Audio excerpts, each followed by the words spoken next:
दगडूशेठचं दर्शन घ्यायला 1 तास आणि रस्ता शोधायला 2 तास गेले आमचे.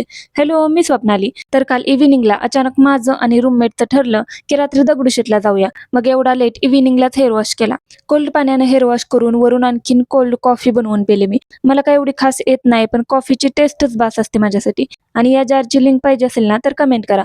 असो, मग रात्री 8 वाजता आम्ही ऑटो बुक करून दगडूशेठला पोहोचलो आणि एवढ्या रात्री येण्याची ना, ही माझी पहिलीच वेळ होती. आणि 1.5-2 किलोमीटर पासून एवढी गर्दी बघून कळालं, की आज काय विषय असणार आहे. एक काका फुकटमध्ये ही क्लेम देत होते. कदाचित त्यांना कळालं होतं, की आम्ही येडे 1 तास रस्ता शोधत चालणार आहे. असो, मार्केट तर खूप छान होतं, पण म्हणलं रिटर्न येताना शॉपिंग करू, आधी दर्शन घेऊया. पोहोचलो, की आम्ही लाईनमध्ये लागलो आणि खूपच जास्त गर्दी होती.